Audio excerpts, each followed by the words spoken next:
Okay, isang mainit, masigla, masayang pagbati sa pangalan ng ating Panginoon Hesus sa ating mga kapatid, mga anak ng Diyos na merong mga hangarin mag-aral ng salita ng Diyos. Higit sa lahat, itong mga prophecy, the Book of Daniel. Kasi ito yung maghahanda sa atin at magbibigay ng tamang information, katotohanan, pag-unawa para maihanda tayo sa pagsalubong sa maluwalhating pagdating ng ating Panginoon Hesus. Ano? Hindi takot, kung hindi paghahanda na may kasiglahan. Tayo po ay manalangin. Ama naming Diyos, makapangyarihan sa lahat, may-ari na aming buhay, may akda at katuparan na aming pananampalataya. Sa oras na ito, muli kami nagpupuri, nagpapasalamat sa inyo sa pagkakataon inyong pinagkaloob sa bawat isa sa amin at sa hangarin na patuloy kami mag-aral ng inyong banal na salita. Higit sa lahat, sa mga hula na inyong pinagkaloob, pinakita sa inyong mga lingkod na mga propeta. Muli namin kinikilala ang presensya ng banal na Espiritu na siyang patuloy, maggabay, magbukas ng aming mga pag-unawa upang ito ay aming maintindihan, maranasan, maging patotoo sa aming mga buhay habang kami nakikibahagi at nakikisangkot sa ikatatapos ng inyong banal na gawain. Salamat Panginoon sa pagtugon sa aming panalangin. Itong lahat ay aming hiniling, tinanggap sa patamis na pangalan ng inyong bugtong na anak, aming tagapagligtas na si Panginoon Hesus. Amen. Okay, so Daniel 11 tayo ngayon. Okay, kasi ito yung request ni Bunso na ituloy na lang natin. So dito sa Daniel chapter 11, ang title ng ating pag-aaralan, binigyan ko to ng title na The Writing of Truth. Yung isinulat o nakasulat na katotohanan. Okay, so yan yung magiging title ng ating study. Itong Daniel chapter 11, ito yung pinaka mahirap pag-aralan at basahin, 45 verses. At the same time, dahil 45 verses, wala masyadong nagbibigay pansin dito sa chapter 11 ng Daniel. Actually, chapter 10, 11, and 12. Sa chapter 12 nga, merong mga numbers doon.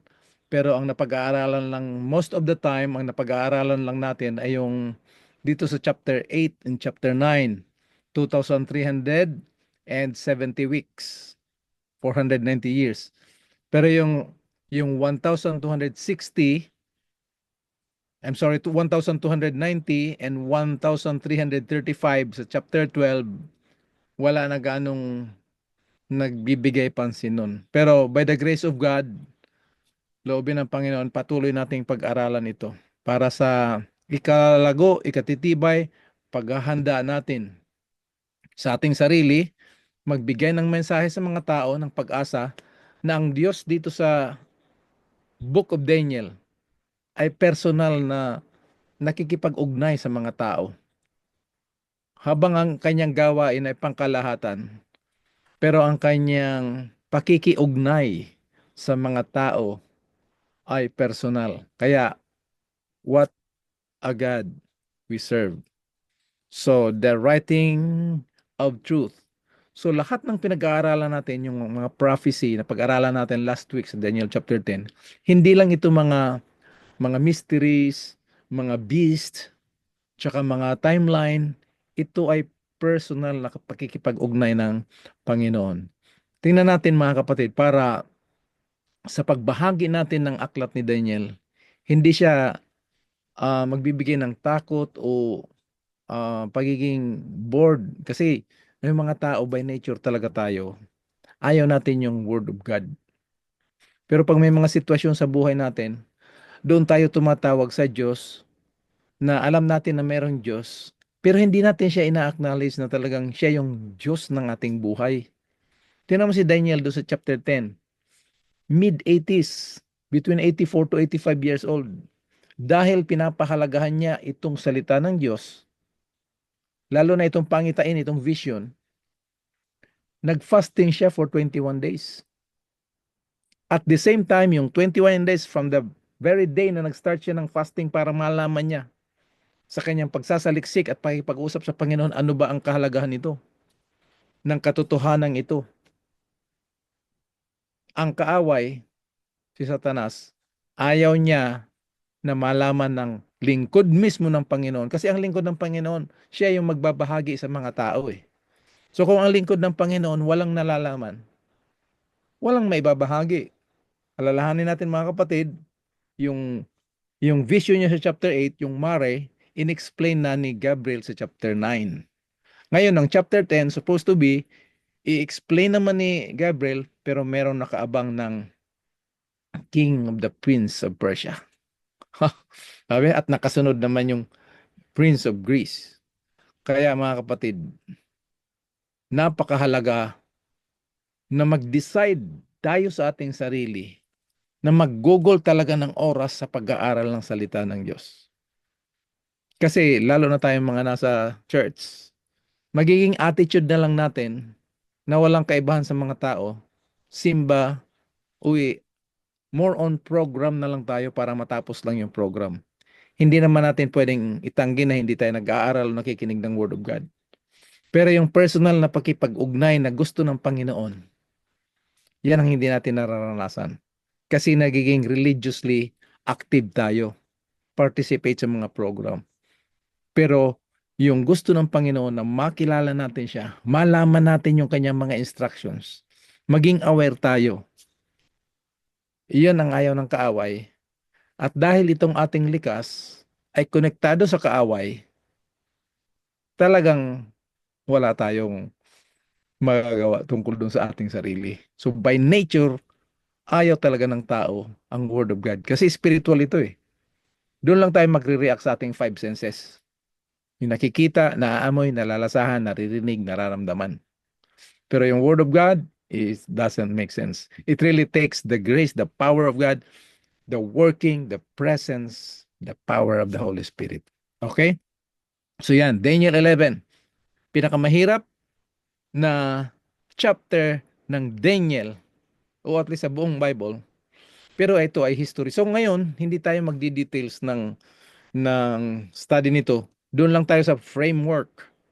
Ano? Kasi maraming materials ito, hindi medyo mabigat, pero titingnan natin kung paano siya magiging madali lang sa pakinig ng mga tao. Oh, so umpisahan muna natin dito. Kung anong sabi ng Panginoon sa kanyang lingkod na si Propeta Isaiah. Isaiah 46 verse 10. I declare the end from the beginning and ancient times from what is still to come. I say, my purpose will stand. Tatayo talaga. Kung anong panukala ng Panginoon, yun ang mangyayari. And all my good pleasure I will accomplish. Itong plano ng Panginoon para sa ating kapakanan, yun ang good pleasure ng Panginoon para mararanasan natin sa kabila ng meron tayong kaaway at humahad lang sa gawain ng Diyos. Tuloy pa rin, mananaig, tatayo ang katotohanan, ang panukala ng Diyos. Magandang umaga dyan, Partrafi. Welcome. Halos kaumpisa lang natin, Partrafi. Nasa Daniel chapter 11 tayo at the writing of truth.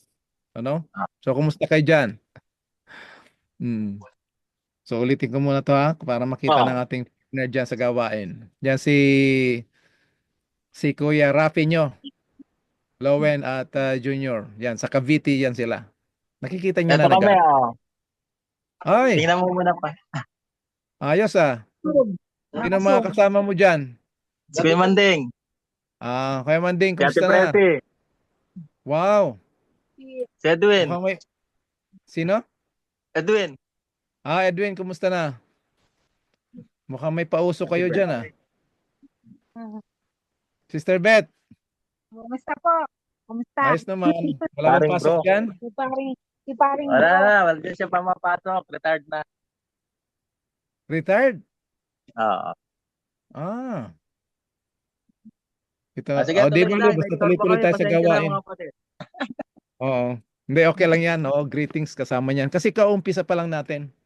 Okay. Ang, Sige pa. ang sinabi ko dito, yung isa sa, yung dahil yung likas natin ay ayaw sa salita ng Panginoon, itong Daniel chapter 11, Daniel 10, 11, and 12, wala masyadong nagbibigay ng halaga, ng pansin.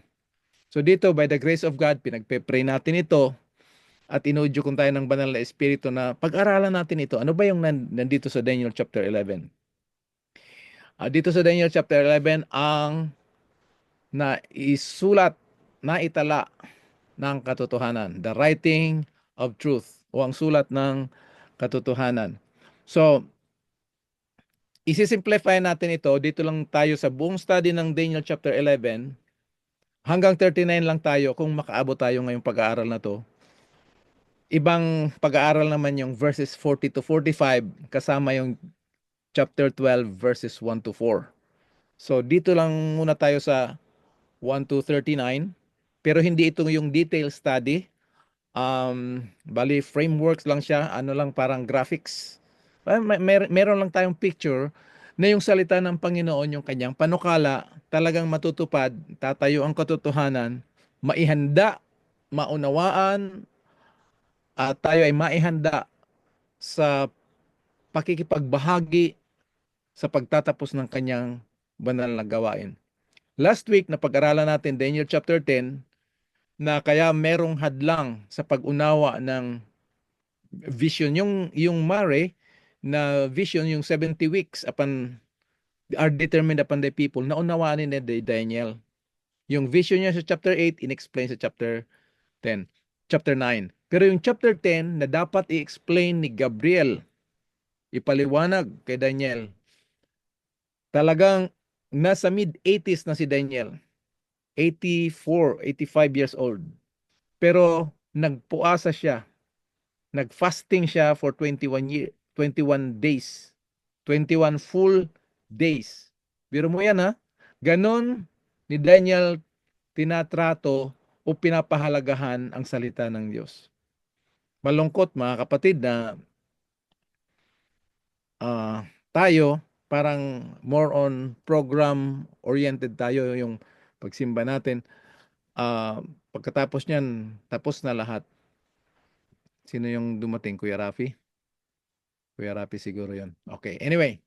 So dito, umpisa natin kasi ang mga bagay na ito, ibibigay ng Panginoon sa kanyang mga lingkod at ang kanyang mga lingkod, sila magbabahagi ng mensahe.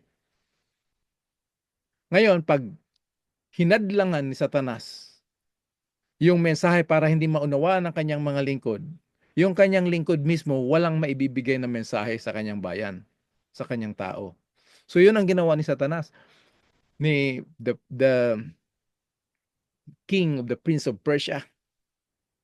Pagkatapos nun, nakahadlang pa yung sa Prince of Greece. Hindi yung si Alexander the Great, hindi yung si Cyrus, si Satanas, kasi spiritual battle na nga ito.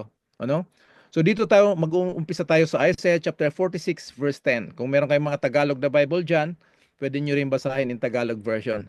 Ang sabi ng Panginoon, I declare the end from the beginning and ancient times. Pag sinabing ancient times, ito yung mga nakaraan pa noon pa. From what is still to come. Mga kapatid, kung tayo naalala natin yung mga nakaraan natin kahapon, mga memorize natin yung tinatandaan, hindi lahat ma-memorize natin. Pero marami tayong mga karanasan na alam natin na nangyari na sa atin. Kasi kasaysayan na nga eh. Pero ang ating Diyos, mas higit pang nakakaalam kung anong alam natin sa mga nakaraan natin. Ang Diyos mas higit pa na alam niya yung mga darating. Sabi dito, and ancient times, from what is still to come, I say, my purpose will stand. Ang kalooban, ang panukalan ng Diyos ay patuloy na tatayo at mangyayari. And all my good pleasure I will accomplish. Ano tong good pleasure ni Lord? Na ang kanyang bayan, ang kanyang lingkod, ang kanyang bayan ay mamumuhay na merong pag-asa, katiyakan, kahit anong mangyari sa sanlibutan. Kagaya ngayon, yung politics, dinadivert yung mind ng tao sa politics, kahit yung kanyang bayan. super engaged sa kung anong nangyayari lalo na dyan sa Pilipinas ngayon. Totoo yun na kailangan natin malaman yung current events. Pero walang nangyayari dito ngayon na hindi kasama dito sa panukala ng Panginoon. Ano? Welcome, Pastor John. Magandang umaga dyan sa inyo. Dyan yata sila Pastor John sa Quezon ngayon. Oo. Pastor John, nandito tayo sa Daniel chapter 11, the writing of truth, na halos kaumpisa pa lang natin, nasa second slide pa lang tayo. Welcome, welcome. Alam nyo mga kapatid, nagbago na ang oras dito kaya pareho na yung time natin ngayon. Hindi na kami late ng 1 hour. Kaya medyo nagkaroon ng confusion paglagay ko kanina. Kala ko 9:30 dito, 10:30 pa rin dyan. Pero yung pala, pareho na tayong time. Okay? Tuloy tayo.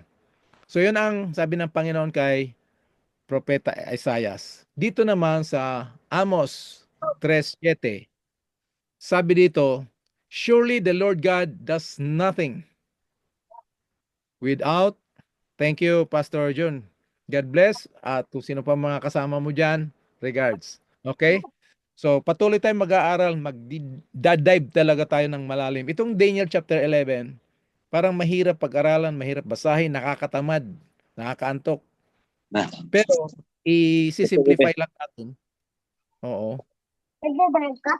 Sabi ng Panginoon, surely the Lord God does nothing without revealing His plan. Wala siyang ibang gagawin kung hindi ipapahayag niya ang kanyang panukala, ang kanyang plano. Kanino niya ipapahayag? Sa kanyang mga lingkod. Ang kanyang mga likod, ang mga propeta. Isa na dito, si Daniel. Pero believe nga ako kay Daniel, kung napag-aralan niyo yung Daniel chapter 9, yung prayer, si Daniel, contemporary niya si Jeremiah. Pero kahit ka-contemporary niya, pinag-aaralan pa rin niya yung writings ni Jeremiah. Tayo, pag meron tayong mga contemporary, sabihin natin, ay, alam ko na yan, kasama ko yan, kaklase ko yan. Pareho naman kayong pastor, pareho naman kami tatrabaho dyan. O, iisa lang yun. Alam na namin yan, so hindi na tayo nakikinig kung anong mga iba doon, kung anong mga approach, kasi alam na natin. Si Daniel, hindi. Tsaka itong mga lingkod ng Panginoon, sila mismo nag-i-encourage, study one another. Kahit yung mga apostles nung panahon, nagko-quote sila sa mga sinasabi ng kanilang mga kasama. Okay? So, dito natin makikita na tiyak ang salita ng Panginoon, binibigyan tayo ng pag-asa para maihanda sa mga darating na mga sitwasyon dito sa mundo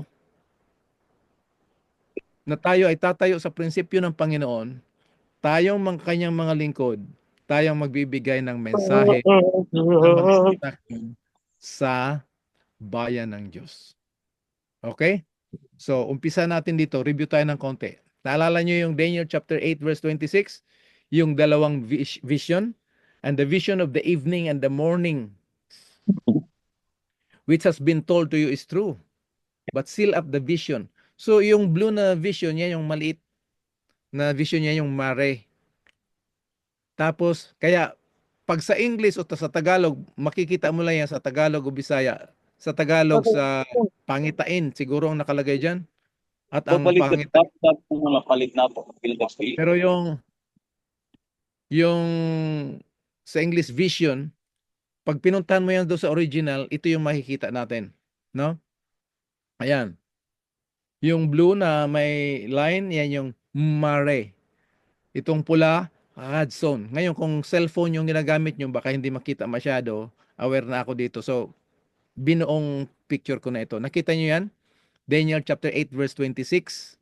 Ang pagbasa nito pa atras. Pakaliwa, galing kanan. Tingnan nyo mga kapatid ha. And the vision of the evenings and the mornings. Pero pakaliwa siya. Dito yung vision dito sa una, yan yung mare. Dito sa dulo, therefore seal up the vision, ito yung Hudson. So meron na tayong background mga kapatid. Ano? Okay, so balik tayo sa diagram natin nitong mare. Yan yung mare. 70 weeks are determined upon the people na nag-umpisa ng 457 BC sa utos ni King Artaxerxes at natapos yan noong 34 AD.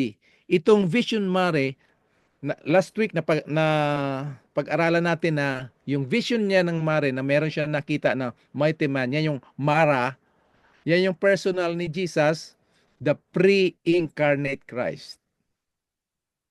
Yung nakita ni Daniel, pre-incarnate Christ. Yung nakita ni John, the Revelator, resurrected Christ. The same being, pero dito sa Daniel, hindi pa niya nagawa yung kanyang pagliligtas. Dito pa mangyayari yung kanyang kaligtasan sa last week, 7 years. Mula sa baptism hanggang sa kanyang kamatayan at pagdating doon sa pagbato kay Stephen. Doon matatapos yung tinatawag na mare. Itong mare, hindi siya iba kundi kasama siya dito sa malaking pangitain, sa malaking vision.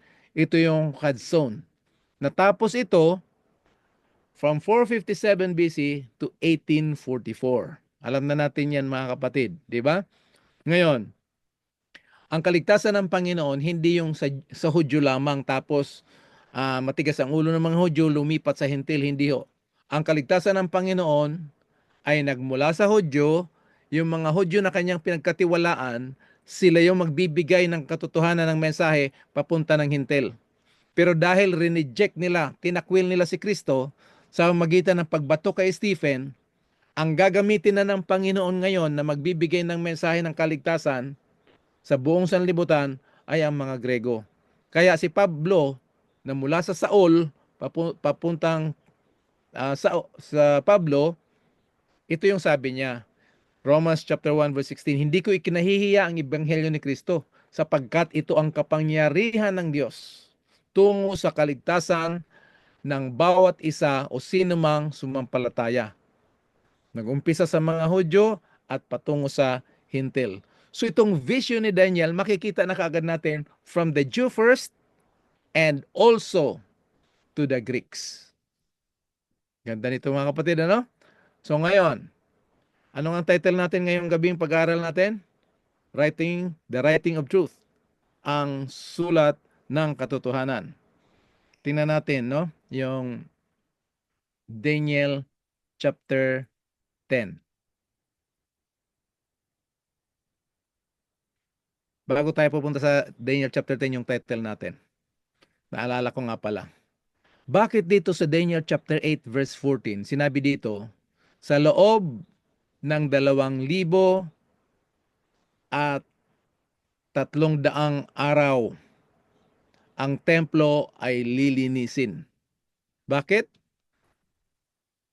Okay. Bakit? Kasi yung katotohanan na ginawa ng Panginoon dito sa loob ng mare, yung pagliligtas na kanyang ginawa niya sa kanyang banal na kasaysayan, niyurakan ng maliit na sungay mula noong 538 AD to 1798.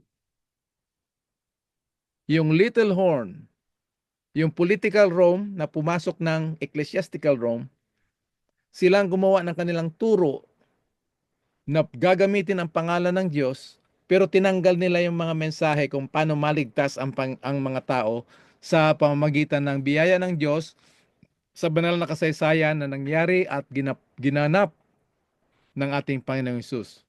Tinuro ng maliit na sungay na ang kaligtasan ay sa pamamagitan ng pag sali o pagpasok sa iglesia at sa pamamagitan ng gawa, pakikipagsangkot sa mga gawain ng iglesia, doon sila maliligtas, yung mga rituals. Niyurakan yung Ten Commandments, Covenant, lahat ng mga tungkol sa katotohanan ng ating kaligtasan, pag-ibig ng Diyos, ang kanyang covenant. Ano ang covenant sa Tagalog? Tipanan tungkol sa kaligtasan. Walang pag-asa ang mga tao. Niyurakan. Walang Bible. Wala talagang preaching. Puro lang tradisyon ang itinuro. Kaya pagdating ng 1844, pagkatapos ng great disappointment ng Millerites, ibabalik ng Panginoon sa kanyang maliit na pulutong ang buong katotohanan ng mensahe ng Hudson. Okay? So, Daniel chapter 10 tayo. Kasi more on, dito tayo sa two visions eh. Dito sa Daniel chapter 10 verse 11, ang sabi ni Gabriel, Daniel, minamahal, ikaw ang pinaka-iniibig ng Diyos, man of high esteem. Ibig sabihin, mahal na mahal siya ng Panginoon. Unawain mo ang salitang ito, the words that I am about to tell you. Ay mahina si Daniel kasi nakita niya ito, hindi niya intindihan yung vision. 21 days siya walang kain. Sabi niya, unawain mo ito, itong sasabihin ko sa iyo, at ikaw ay tumayo. Sapagkat ako ay pinadala sa iyo, and when I had spoken these words to me, I stood up and trembling. Nung sinabi niya ni Gabriel, tumayo ako pero nanginginig ako. Pero nakita niyo yung word dito, yung word, ano? Pula ang kulay. Okay, sa verse 14, anong sabi ni Gabriel? Now I have come to you, ako ay pumunta sa iyo upang bigyan ka ng pag-unawa. Bigyan ka ng pag-unawa kung anong mangyayari sa inyong bayan sa darating na mga araw. Itong latter days, ito yung time of the end. For the vision, sapagkat ang pangitain ito, Part Rapi, ano nga ang vision dyan sa Tagalog mo? Pangitain ba? Alam ko, busy silang pakikinig, kaya vision, yung vision na yan yung Hudson. Okay, yung pula. Kaya linagyan ko ng color coding. So, sapagkat ang pangitain ito ay tumutukoy sa darating na panahon. So, end times. Pagdating dito sa verse 21, the same, Daniel chapter 10, ganun pa man, sasabihin ko sa iyo ang naisulat, inscribed in the writing of truth. So, words, vision, writing of truth. Pagdating dito sa Daniel chapter 12, kaya sabi ko sa inyo, iba yung study natin ng Daniel chapter 11, 40 to 45 hanggang chapter 12 verse 4. Ibang study yon. Kung matapos natin ngayong gabi ito, papasok tayo doon next time. Ang sabi dito, Ang dami Daniel, shut up the words and seal the book even to the end, time of the end. So time of the end, itong words na ito, itong vision, the writing of truth, itong seselyuhan na aklat pertains to the time of the end. Bibigyan ko lang ng diin itong sa verse 4 ng Daniel. Many shall run to and fro, and knowledge shall be increased. Karamihan ng ating mga presentation na knowledge shall be increased dito sa mga eroplano, mga transportation na mabilis niya, yung mga computer. Maganda na meron tayong mga gadgets, mga ganito, yung mga internet, maganda yan. Pero hindi yan ang sinabi ni Gabriel na knowledge shall be increased. Yung knowledge shall be increased is the knowledge of the prophecy of the book of Daniel. Itong words, itong vision, itong Hudson, the writing of truth, na pinaselyuhan ni Gabriel kay Daniel kasi hindi niya naaabutin ito. Unawain mo na lang ang tungkol sa iyong bayan, to thy people. Pero itong Hudson, itong words, writing of truth, the 1,260 evenings and mornings, ito ay para sa mga darating na panahon. The time of the end. Okay mga kapatid? So yan yung background natin. Papasok na tayo ngayon ng Daniel chapter 11. Tinagyan ko na ito ng color coding. Itong Daniel kasi progressive siya, palaki ng palaki yung picture. 'Di ba? Most of the time doon tayo sa Daniel 2, tapos Daniel 7, tapos Daniel 8, interpretation Daniel 9, tapos na tayo. Kita niyo yung Daniel chapter 11, ito yung pinaka-detail ng buong prophecy nagmula doon sa Daniel chapter 2. Ulitin ko mga kapatid. Ang Book of Daniel, meron siyang 12 chapters. Ang kanyang talata, ang kanyang verse ay 357 verses. Out of that 357 verses, doon sa verses 1 and 2, sa literal na pangyayari kung paano ibinigay ng Diyos kay King Nebuchadnezzar ang kanyang bayan dahil matitigas ang ulo, kailangan disiplinahin. Yan ang application papunta ng spiritual na Israel. Tayo na yan mga kapatid. So ganong kahalaga ang pag-aaral ng aklat ni Daniel. Alam ko na nakakapagod, nakakalito yung mag-aral ng prophecy. Yun ang pamamaraan ng kaaway para pag hindi natin alam ang hula at pangitain, wala tayong maibibigay na mensahe, Mamaya, di ba? mga kapatid. Okay? Tingnan natin yung color code. Basahin muna natin ha. In the first year of Darius the Mede, I arose to be of assistance and a protection for him sa hari. And now, I will tell you the truth. Behold, 3 more kings are going to arise in Persia. Okay, merong present na hari, si Darius, tapos merong darating na 3 hari na galing pa rin sa Persia.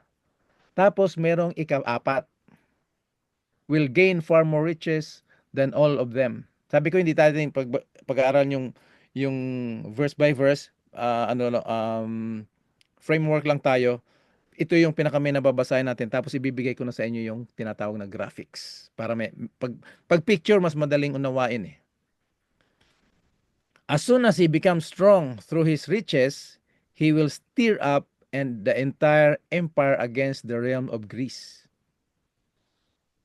And a mighty king will arise, and he will rule with great authority and do as he please. Gagawin niya kung anong gusto niya. But as soon as he has arisen, the kingdom will be broken. Mababasag yung kanyang kaharian. Will be broken up and parceled out toward the 4 points of the compass. Ano yung 4 points of the compass? East, west, south, north. Though not to his own descendants. Yung kaharian niya mahahati, pero hindi sa kanyang descendants kasi wala siyang anak eh. So walang magmamana. Not to his own descendants, nor according to his authority which he wielded, because his sovereignty will be removed and given to others beside them. So ito na yung picture mga kapatid. Gagawin nating easy. Okay? Yan. Merong current king. Pagkatapos dyan, 3 more. The first, second, and third. Tapos magkakaroon ng fourth. Yan, may color coding tayo mga kapatid para mas madali intindihin. Pagkatapos ng fourth king, may darating na mighty king will arise. Okay, yan sa Greece. Yan. So yung mga hari, sino yung mga yan? So una, nakikita natin yung sa chapter 1, verse 1, si Darius or Darius the Mede, 539 to 536 BC. Ngayon, yung current king, nung nakita ito ni Daniel, ang king dyan habang nakita itong pangitain at inexplain ni Gabriel, 539 to 530, si King Cyrus ng Persia. Okay, so exciting mga kapatid, kasi hindi natin ito hula-hula, hindi imbento. Yung pangitain na binigay ng Diyos kay Daniel na interpret ni Gabriel ay tinupad ng kasaysayan. Okay? Sino naman tong 3 pang hari? Ayan, si Cambyses II, si King Bardia, tsaka si Darius I. Okay? Ngayon, itong 4th king, yan na yung si Xerxes. Yung panahon niya ni Esther. Kung naalala niyo mga kapatid. Okay? Si King Xerxes. Itong mighty king naman, alam naman natin yan sa kasaysayan, Alexander the Great. Nandiyan yung tingnan nyo yung mga years dyan, tapos tingnan nyo, kasi madali na mag-aral ngayon sa cellphone, sa computer, tingnan nyo yung mga years dyan, ito pala. Oh, yan. Tapos, mawawala si Alexander the Great, mamamatay siya, yung kanyang kaharian walang magmamana, kahit sa kanyang mga lipi, kanyang descendants. 4 points of the compass. Ano tong 4 points of the compass? Yan yung kanyang generals. Doon sa chapter 7, di ba yung leopardo na may 4 na pakpak at 4 na ulo? Ito na yun. Si Cassander, Lysimachus, Seleucus or Seleucus, pero pag-pronounce nila Seleucus, at si Ptolemy. Madali ito tandaan mga kapatid. Clasp. I-clasp mo lang yung kamay mo. Ayan yun, kanyang 4 generals ni Alexander the Great. So, tinan nyo, basahin natin itong verses 1 to 4. Parang, ang hirap.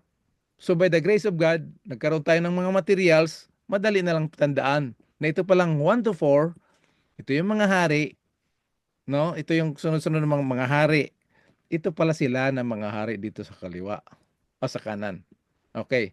So ngayon, itong pababa na Daniel 11, 1 to 4, ilalagay natin ng pahiga. Pareho pa rin, Daniel 11, 1 to 4. Tapos, lalagyan natin siya ng timeline, ng graphics. Para mas madali tingnan. So, Daniel 11, meron siyang 45 verses. Pero ang study natin ngayon hanggang sa 39 lang tayo. Kita niyo mga kapatid? Daniel 11, tapos yan yung verses. Oh, madali lang. So, yung pinag-aralan, yung nakita natin kanina sa last slide, ito yon yung verses 1 to 4. Di ba exciting? Mas madaling maunawaan. Nandiyan si Darius the Medes. Nakita ni Daniel ito. Yung current king, si King Cyrus. Tapos, yung tatlong hari na susunod, doon mismo sa Persia manggagaling, si Cambyses II, Smerdis, tapos si Darius, tapos si Xerxes. Ngayon, darating si Alexander the Great, hindi niya wala siyang mapagmanahan ng kanyang kaharian, yung kanyang apat na general. 'Di ba? So, saan ito nakalagay? Tanggalin na natin yung verse. Ito na yung ating graphics na tinatawag. Umpisa tayo dito sa yung tinatawag na red zone, yung big picture na nakita ni Daniel sa chapter 8. Nag-umpisa siya dito sa gitna ng verse 2. Yan. Okay. So, kung nag-enjoy kayo dito mga kapatid, ibibigay ko itong slide na to para pag-aralan nyo at ibahagi nyo pag-aralan nyo sa mga churches ninyo. Dali lang yan. So ngayon, yan yung verses 1 to 4. Okay? So saan nag-umpisa itong Quezon? 457 BC. Yung may utos na ang mga Hudyo ay babalik sa Jerusalem to rebuild the city and the temple. Ganda, no? Ganda ng graphics. Tapos, saan matatapos ito? 1844, time of the end, Daniel chapter 8 verse 17. So dito sa Daniel chapter 11, makikita mo na kaagad itong buong Hudson. Kita nyo? Hanggang 40 lang siya. Hanggang 39. Iba naman yung study natin ng 40. Pero yung verse 40, tinutukoy doon sa Daniel chapter 8 verse 17. Itong verse 40, yan yung ending ng pangitain ng Hudson ng 2,300 days. Pwede kayo mag-react anytime mga kapatid ha pag meron kayong hindi masyado ma-pick up sa sinasabi ko. So, sa Daniel chapter 8 verse 17, time of the end, ang sinabi ni Gabriel. Dito sa chapter 11 verse 40, at the end time. Isa lang ang tinutukoy yan. Yan, yung 1844. Tapos, pagkatapos nitong verses 40 to 45, karugtong niyan yung Daniel chapter 12, 1 and 2. Tingnan natin yung Daniel chapter 12 verses 1 and 2. Kung meron kayong may Bible dyan, Bisaya o Tagalog, sabayan niyo ako. Now at that time, anong at that time? Ito, paghabang nangyayari ito, itong verses 40 to 45, na literal, magkakaroon ng spiritual. Ito mga kapatid, ulitin ko ha, itong kalahati ng verse 2, itong Hudson na ito mga kapatid, ito yung physical, literal na nangyari sa bayan ng Diyos at mga kaaway ng Diyos. Pagdating dito sa verse 40, papunta ng chapter 12 verses 1 and 2, ito na yung spiritual Israel against spiritual Babylon, spiritual enemy. Kaya sabi dito sa Daniel chapter 12 verses 1 and 2, now at that time, Michael, alam na natin na pumasok si Michael dito sa chapter 10 kasi hindi kaya ni Gabriel eh. Michael, the great prince, who stands guard over the sons of your people. Yung your people dyan, yung your people dyan, talking about the Jews, the Israelites, na people ni Daniel. Anong gagawin ni Michael, mga kapatid? Tatayo siya upang kanyang protektahan, gwardyahan ang bayan, ang kanyang bayan ni Daniel, the people of God. Michael will arise. Tatayo. Pag sa Bible, pag sinabing tatayo, ang ibig sabihin niyang kampi. No? And there will be a time of distress such as never occurred since there was a nation until that time. Matinding mangyayari, mga kapatid. Great time of trouble. Pero, mga kapatid, karamihan ng teaching natin dito sa Daniel chapter 12 verse 1, doon tayo sa great time of trouble, nawawala si Michael. Michael, the great prince, will stand up. Kaya basahin natin, at that time, your people, everyone, ang lahat ng matagpuan na nakasulat sa aklat, the writing of truth nga ito will be saved, will be rescued. So tiyak ang kaligtasan natin, mga kapatid. Kahit great time of trouble o ano mang mangyari sa buhay natin, kasama natin personally ang Panginoon. Father, Son, and Holy Spirit, hindi niya tayo pababayaan. Kahit yung mga namatay sa pananampalataya, many of those who sleep in the dust of the ground will awake this to everlasting life. But those others na yung nag-reject ng gospel, they will declare that God is just and true.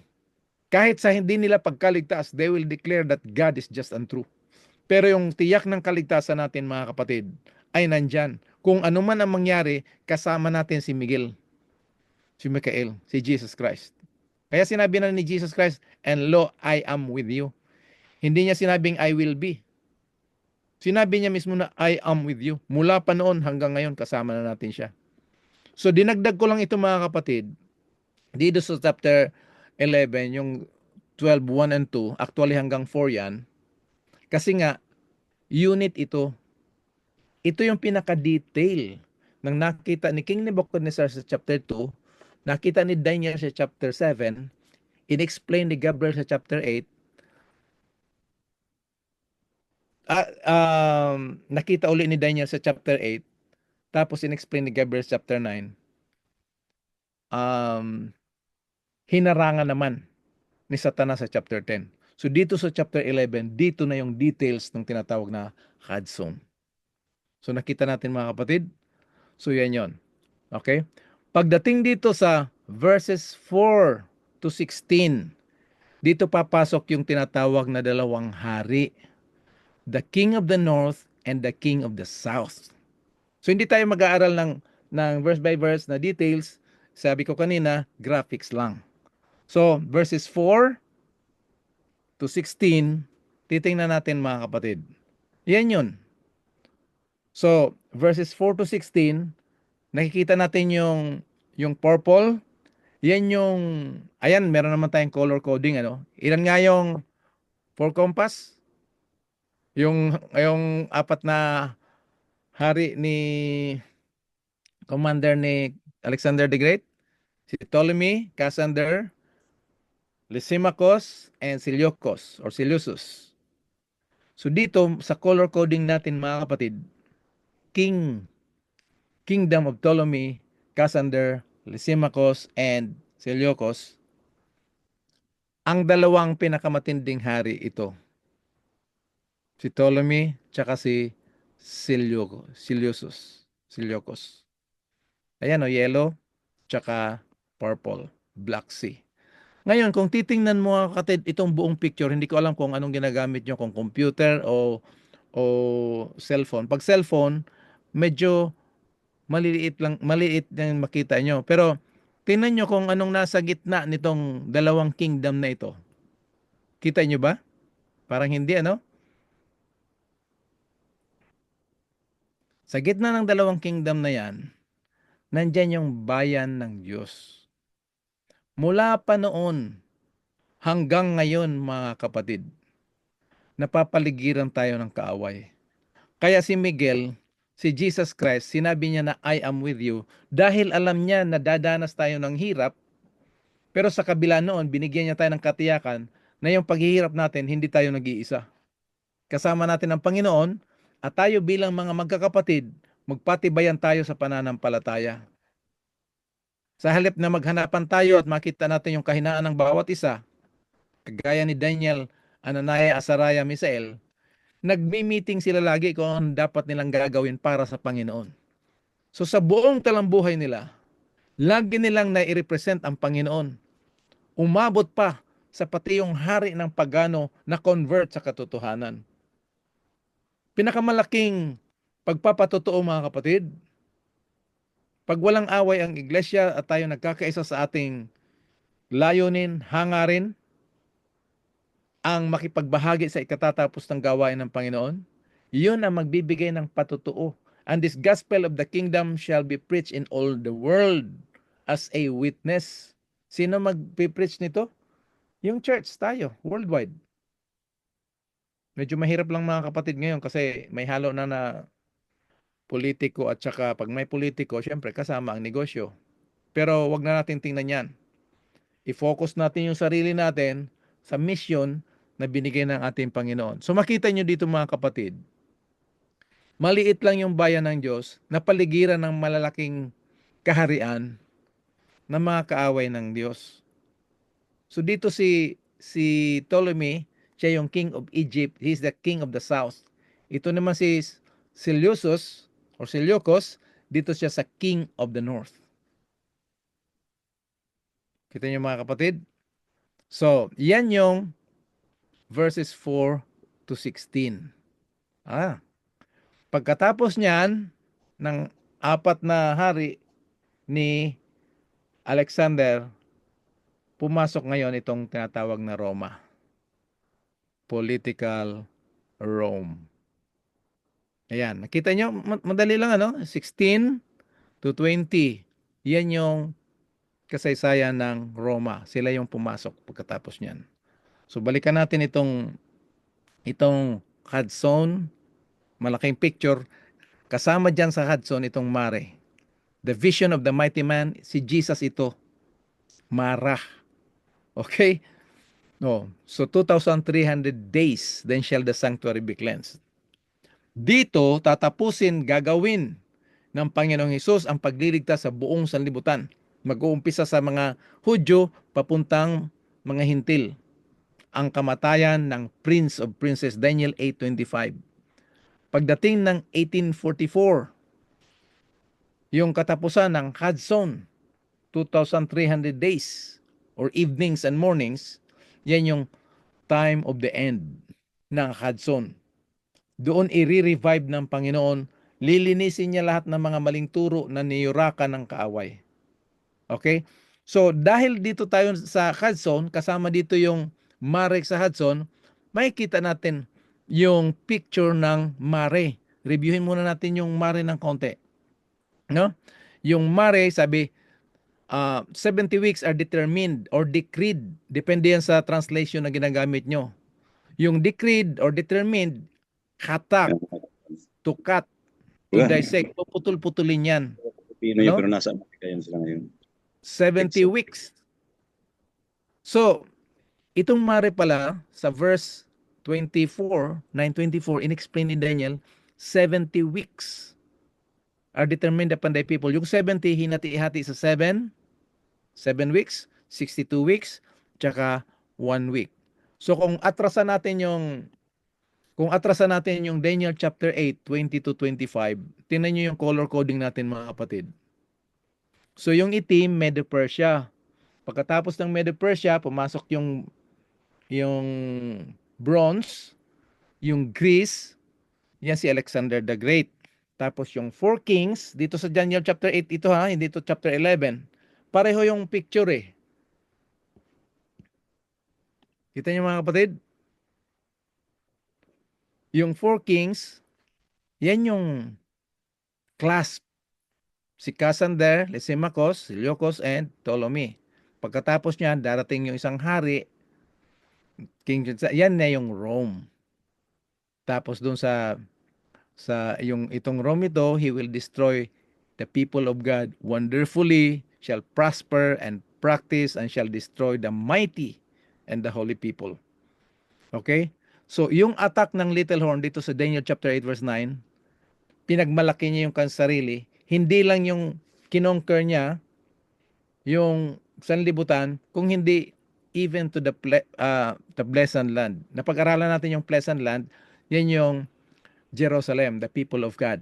Okay? So Nehemiah chapter 8.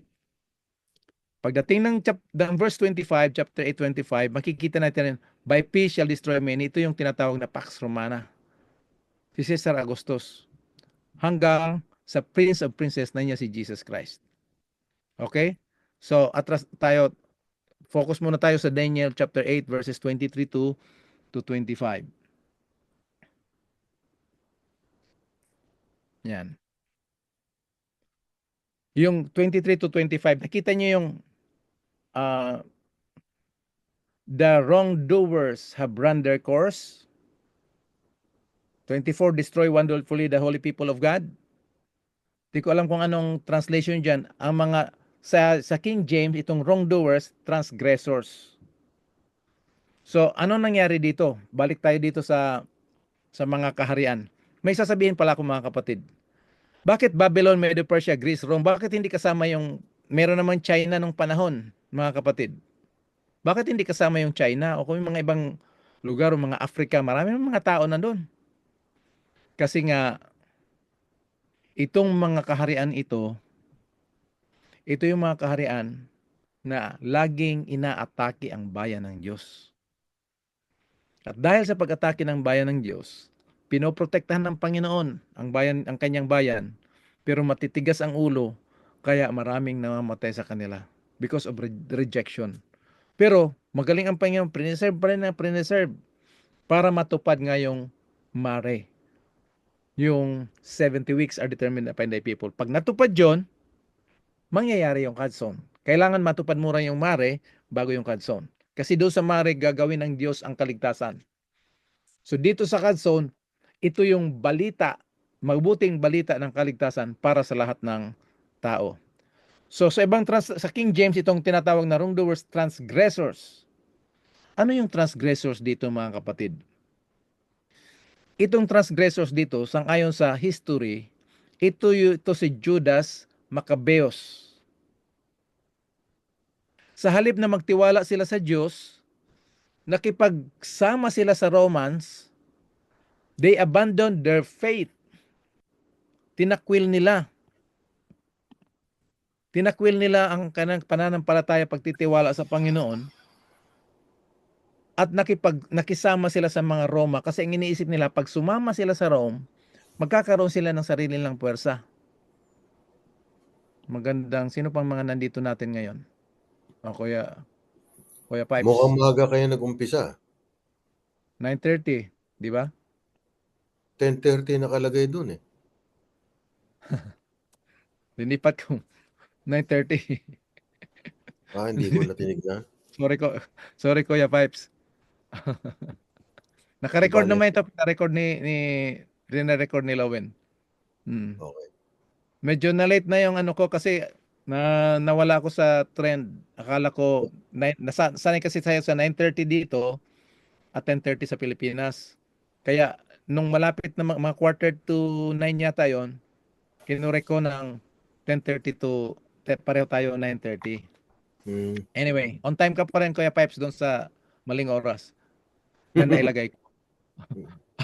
Ako yung may mali doon. Natulog So dito kasi ako natin dito natin makikita mga kapatid, yung transgressors or wrongdoers have run their course. Ito yung si Judas Maccabeus. Maccabees na tinatawag. Ngayon,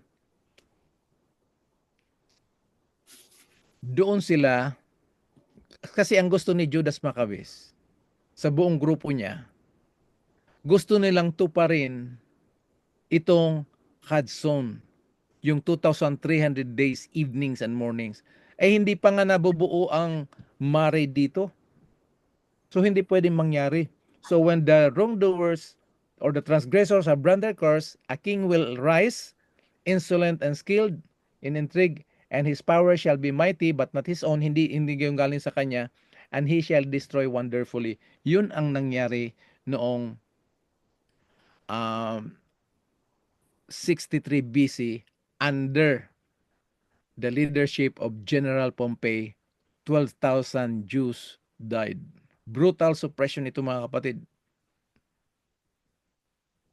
Grabe ano? Paano nangyari ito? Tingnan nyo itong mga dates tsaka mga pangalan. Tingnan nyo sa internet kasi madali na mag-aral ngayon.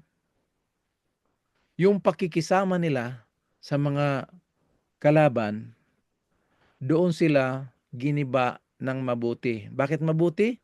Kasi welcome sila, ang pakikisama nila under the leadership of Judas Maccabeus hanggang sa mga iba-ibang leadership na, doon pala sila nahuli sa bitag. And shall prosper and practice and destroy the mighty and holy people of God. 12,000 Jews ang nangyari. Dito sa verse 25, sa Daniel chapter 8 ito ha, pero makikita natin yan sa Daniel chapter 11 din mamaya. Pagdating ng Battle of Actium under the leadership of Augustus Caesar, ito yung tinatawag na Pax Romana. Kinonquer ni Augustus Caesar. Ito. Tapos, natapos na yung Mare, 34 AD, yung bayan ng Diyos, they rejected Jesus Christ by stoning Stephen. Sinabi na ng Panginoon, "O Jerusalem, Jerusalem, how often I gather you," na parang inahin sa ilalim ng aking mga pakpak. Pero ayaw nyo talaga. So 70 AD, Jerusalem was destroyed. Yan ang malungkot na pangyayari.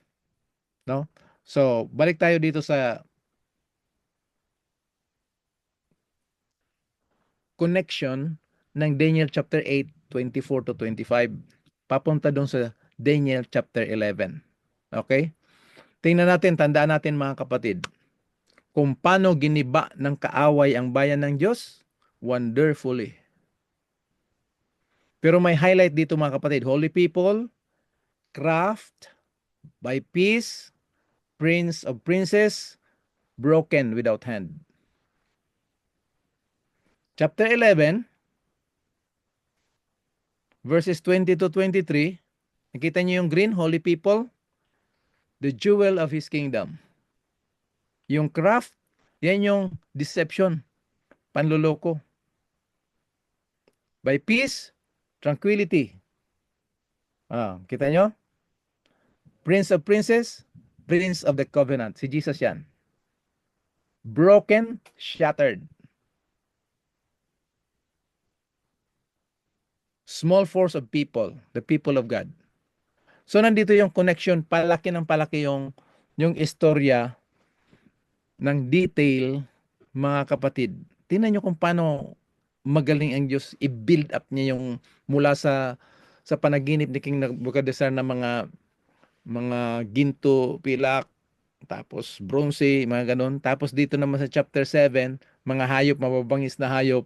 Pagdating sa chapter 8, ang ginamit na ng Panginoon sa vision ni Daniel, yung mga hayop na ginagamit sa paghain sa sanctuary. Ano?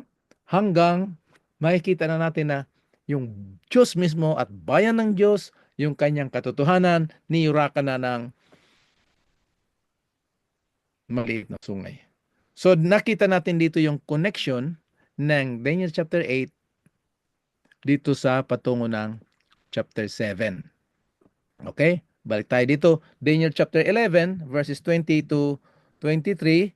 Tingnan natin itong Daniel chapter 11 verses 20 to 22 muna tayo. So naka-highlight dito mga kapatid. Then in his place one will arise who will allow an oppressor to pass through the jewel of his kingdom. Nakita natin yung highlights kanina, jewel of his kingdom. Dito naman, oppressor.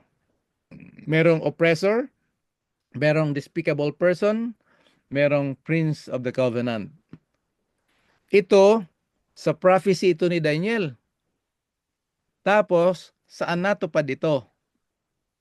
Siyempre sa New Testament, nung panahon ni Jesus, yung last last 1 week, 7 years. O, tingnan natin. Itong oppressor na nagbigay ng tax, para lahat magbibigay ng tax, yan yung si Caesar Augustus. Tapos, ito namang despicable person, ito naman si Tiberius Caesar. Yung mga Caesars yan. Tapos, alam naman natin, yung Prince of the Covenant, si Jesus Christ. So, Jesus Christ was crucified under Tiberius Caesar, reigned by Pontius Pilate. Alam na natin yung rest of the story nito, di ba? Oh. Pero itong istorya dito sa New Testament, Matthew, Mark, Luke, at least itong Luke ang kinuha natin kasi nandito connected yung prophecy ni Daniel chapter 11. Dito kung paano talaga tinupad itong mare para mangyari yung Hudson. Ano yung mare? Yung maliit na pangitain sa ikaliligtas ng bayan, mag-uumpisa sa bayan ng Diyos para sila yung magdadala ng mensahe. Yun nga, rineject nila si Jesus Christ 34 AD. So nakita natin mga kapatid kung gaano ka-accurate ang Panginoon. Hindi daw natin sariling interpretation. Ito ay pahayag ng Diyos sa kanyang mga lingkod. So kaya napakahalaga mga kapatid na mag-spend time tayong mag-aral ng salita ng Diyos, lalo na itong prophecy. Kasi dito natin makikita ang katiyakan, katotohanan, at accuracy ng Word of God. Hindi lang siya doon sa 2,300 days. Yan yung buong picture, 2,300 days. Pero nandyan yung 1,260 years, nandyan yung 1,290 years, nandyan yung 1,335 years. Kompleto ito mga kapatid. Ano? So balikan natin yung ating diagram. Ayan. So nakita na natin yung Rome, yung political Rome. Ang details nitong Rome dito sa verses 20 to 22. Nandiyan si Augusto Caesar, nandito yung Palestine, nandito si Tiberius Caesar, Pax Romana, yung pagkabuhay ni Jesus. Oh. So yan ang mare. So mula dito kay Darius papunta dito sa panahon ng Rome hanggang dumating si Jesus, hanggang na-crucify si Jesus, he was resurrected, binigay yung mensahe. Ito yung time ng verses 20 to 22 ng Daniel chapter 11. Kaya mga kapatid, so simplified. So titingnan natin itong mga three successive Caesars at si Jesus nung panahon ni Jesus. Daniel chapter 11 verses 17 to 19 na tumutukoy kay Julius Caesar, stumbled and fell, assassinated. Hindi siya nakabalik galing sa gera 44 BC when he returned to his own land after military campaigns. Diba? So, dito sa verse 17, makikita nyo, and he will set his mind on coming with the power of his entire kingdom, bringing with him a proposal of peace, which he will put into effect. He will also give him a daughter of woman to ruin it, but she shall not take a stand for him or be on his side. Nasa-assassinate siya eh.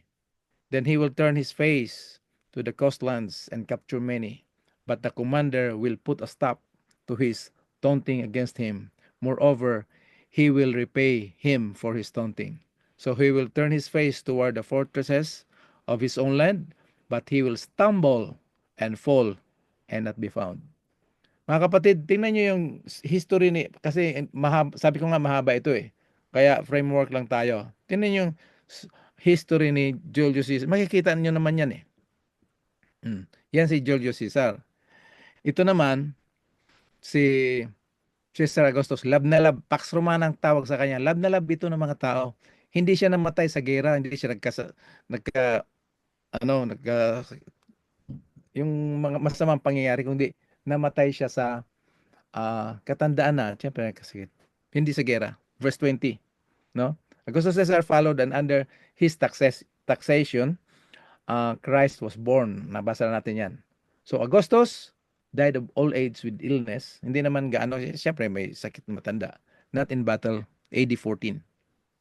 So then his place, in his place, one will arise who will allow an oppressor to pass through the jewel of his kingdom. Yet, within a few days, he will be broken, though not in anger nor in battle. So yung accuracy ng hula ng salita ng Diyos doon kay Daniel sa chapter 11, natupad ng panahon ni Kristo doon ng panahon ng mga Roma. Oh, kita nyo mga kapatid? Ganda nito. Kaya wag tayong, dapat ma-excite tayo na, wow, binigyan tayo ni Lord ng mensaheng napakaganda. Pangitain, hula. Oh, ito naman si Tiberius Caesar. Verses 21 to 22, Daniel 11. Was the vile, despicable Caesar when Christ, the Prince of the Covenant, was crucified in AD 31. And in his place, a despicable person will arise, on whom the majesty of kingship has not been conferred, but he will come in a time of peace, tranquility, says the kingdom by intrigue. And the overflowing forces will be flooded away from him and smashed, and also the prince of the covenant. So dito na makita natin mga kapatid yung accuracy. Anyway, balikan natin yung Daniel 11 verse 14. Ano? The robbers, the transgressors. In those days time, there shall many stand up against the king of the south. Sino nga yung king of the south? Kilala nyo na yung king of the south, di ba? And also the robbers of thy people shall exalt themselves to establish the vision. Anong vision yan? Nakita nyo na pula. Hudson. Hindi pa nangyayari yung mare, gusto na nilang i-establish yung Hudson. But they shall fall. So ito mga kapatid, ito yung nangyari kay Judas Maccabees. Si Judas Maccabees cleanses the temple in 165 BC from the desecration of Antiochus Epiphanes. So dito mga kapatid, kaya ko binalik ito kasi sa lahat ng pag-aaral dyan sa internet, makita nyo itong little horn na tinatawag. Kaya pag may time kayo mga kapatid, balikan nyo yung Daniel chapter 8. Kasi may 4 winds, tsaka may 4 horns. Dito, sa chapter 11, malalaman talaga natin itong robbers of thy people, sila Judas Maccabees, na siya yung gusto niyang i-set up ang kanyang grupo para linisin, ibalik yung katotohanan tungkol sa Panginoon. Pero sabi ni Gabriel, 2,300 days. Pero ito nag-uumpisa pa, hindi pa nangyayari yung last 7 years, yung 1 week na gagawin ni Jesus sa mare. Gusto na nila kaagad nilang i-restore yung, ito pa rin yung Hudson. So bakit gusto ni Judas Maccabeus linisin at itayo at ito pa rin itong vision, itong Hudson? Kasi nga, ang nag-desecrate nito, si Antiochus Epiphanes. So malayo si Antiochus Epiphanes doon sa Little Horn. Kasi papasok pa yung Little Horn pag apak niya ng covenant. Malayo mga kapatid. So ito gagawin ni Judas Maccabees kasi nga doon sa John chapter 10 verse 22 yung Feast of Lights or Hanukkah na ginagawa dito sa Amerika, hindi ko alam diyan sa Pilipinas. Sineselebrate ng mga Hudyo. Parang time ng Christmas season, ang tawag diyan ay Feast of Lights. Yun ang inisip ni Maccabees na itayo na natin, linisin na natin, itayo na natin prinsipyo ng Diyos. Paano nila ginawa yon? Kaya robbers of thy people? Kasi sa halip na magtiwala sila sa Diyos, nakisama sila sa hari ng Rome. Actually at this time, hindi pa ito Rome eh. Nakuha niyo mga kapatid? John chapter 10 verse 22, and it was at Jerusalem the feast of dedication, and it was winter. Feast of Lights. So winter talaga. Hindi si Jesus nabuhay ng winter, pero meron talaga sila tatawag na Hanukkah, Feast of Lights. Diyan na dali ang Kaya mahalaga mga kapatid, yung timing ng Panginoon, nakaplano na yon sa kanyang panukala, sa kanyang programa. Sinabi niya na yan, na mangyayari matupad ang kanyang panukala. Walang ibang pwedeng umentra dyan. Ang kaaway pwedeng sumingit, pwedeng mag-distract, pero patuloy mangyari ang kalooban ng Panginoon. Okay? So balik tayo dun sa diagram. So naintindihan na natin, itong verse 14, yung Judas Maccabees tries to fulfill the Hudson, pero bumagsak sila, dyan ang pasok ni Antiochus Epiphanes. So malayo pa itong little horn. Kita niyo mga kapatid? So dito sa verses 20 to 30, dito 20 to 30, ito na yung magkasama yung Jews make an alliance with Rome sa leadership ni Maccabees. Pax Romana, Battle of Actium, titira ni Caesar Augustus yung Egypt, yung kayamanan doon, kinuha niya, dinala niya sa Rome only for a time. So makikita natin yung time is 1 year. Pero sa history 360 years kasi 360 days, 'di ba? So makikita natin 'yan. Tingnan muna natin itong Daniel chapter 11 last part. Nakita niyo yung picture, ano? Oh.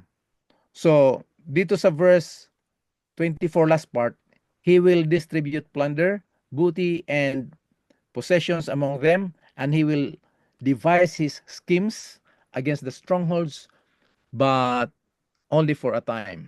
So, nandito na naman tayo sa, maganda mag-aral nito, merong diagram, kaya makikita talaga natin. So, nung 31 BC, yung Battle of Actium sa Pax Romana, Caesar Augustus, hanggang sa 30 BC, inatake nila yung Egypt. So, 1 year yan. Egypt's treasure taken, dinala niya sa Rome. Okay. So yung time, linagay mo yan ng 360 years from 30 BC to 330. So time is a year, 360 years.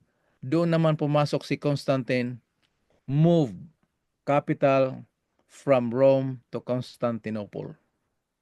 So nandyan yung accuracy ng prophecy ni Daniel. Kita niyo mga kapatid? Ang ganda nito. O balikan natin para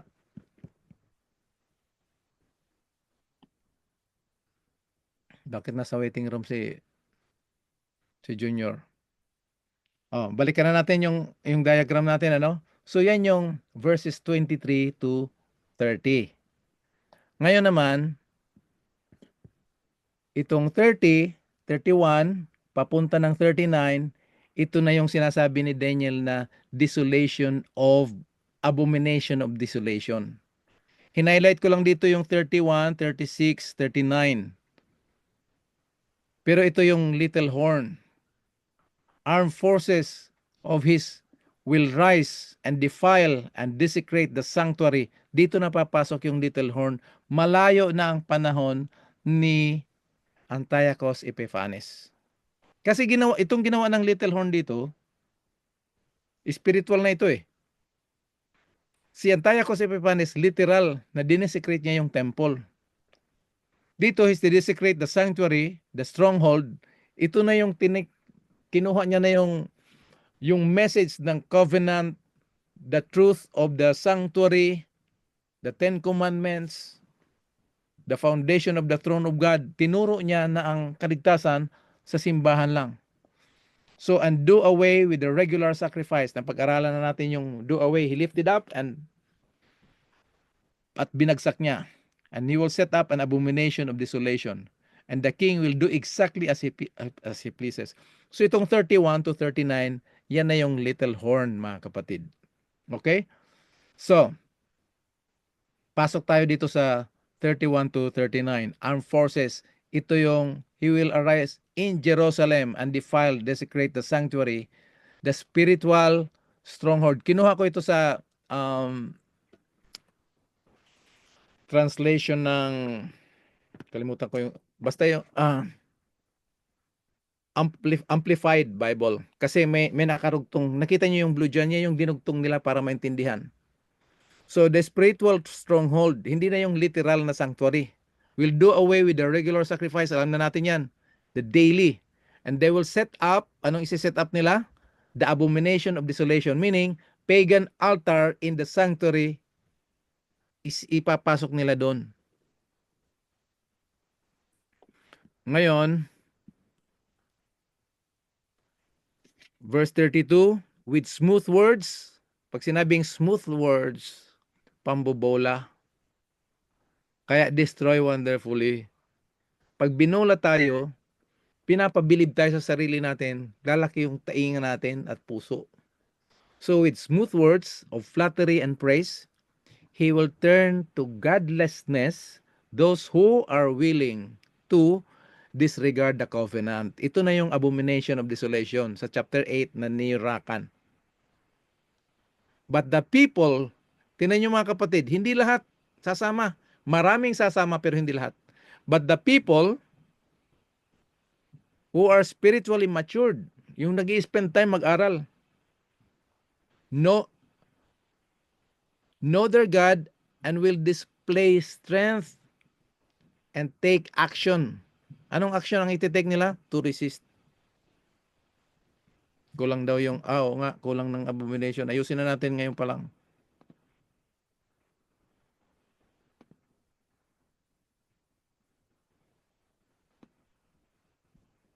Ayan. Tuloy ang ligaya mga kapatid. Malapit na tayo. So kita nyo, yung mga nakakaalam ng katotohanan, by the grace of God, isama na natin yung sarili natin. We are not better than anybody else. Pero we decided, sa puso natin, we determined, kagaya ni Daniel, ni Paul, si Paul, I determined not to know anything among you brethren, except Christ and Him crucified. Si Daniel, I determined not to eat king's meat. So yung determination mga kapatid, tayo magde-decide sa sarili natin, individual yung decision. By the grace of God, isama na natin yung sarili natin. We will not participate doon sa flattery and praise. Alam niyo yung mga politika na ini-invite dyan sa Pilipinas pag may malaking pulong, lalo na sa MVC, imbitahan nila yung mga politician. Ang feeling natin, dahil na-invite natin yung politician, sinasabi ko natin kasi we are one body, tuwang-tuwa tayo. Merong clipping dyan si Amy Marcos na talagang hindi natin iniingatan yung 7th day, Sabbath of the Lord. Yun ang statement ni Amy Marcos doon sa MVC 2 years ago. Doon sa Sabbath School Congress. Ini-invite lagi nila 2 years ago si Amy Marcos. Pero nung una, nakadalawa na si Bato. Para ang feeling natin, pag meron tayong politician, magandang intention natin, ang mga politician, maganda rin ang intention para tutulong nga sila sa gobyerno, yan yung flattery and praise. Na talagang sa lahat ng mga denomination, Seventh-day Adventist lang daw ang sumusunod sa utos ng Diyos. Tuwang-tuwa naman tayo, palakpakan tayo. Sinong pinapalakpakan natin? Yung ating grupo. Hindi na yung Diyos. Flattery. 30. They who are wise and have spiritual insight among the people will instruct. Kita niyo mga kapatid? Sino magbibigay ng warning na merong danger? Yung nakakakita lang na merong danger, yun ang magbibigay ng warning.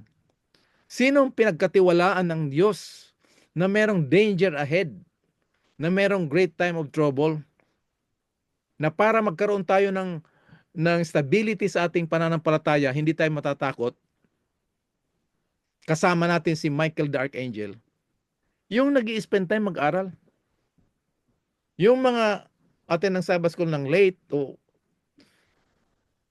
atin lang ng divine worship para basta makasimba lang, ito yung sila Daniel hindi.